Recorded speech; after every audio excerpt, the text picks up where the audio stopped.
Ang pag-ibig ay isang magical na experience na kadalasang ipinagsusulat ng mga poets, writers, at singers. I love you, but you don't know what you're talking about. I love you too.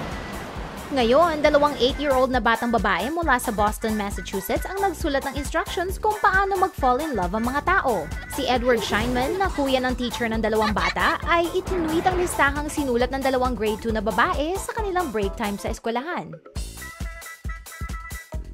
Ang unang step ayon sa mga bata ay magtitigan kayo. Pangalawa, lapitan ang isa't isa. Pangatlo, yayain siya sa isang date.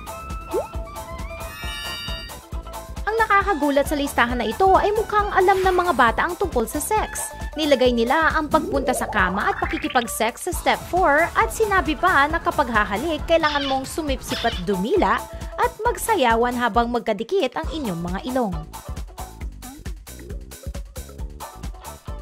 Ayon sa dalawang bata, kung ang mga steps na ito ay sinunod, mula 1 hanggang sa huli ay kailangang makita muna ang wedding rings bago kayo pwedeng mag-swimming ng magkasama.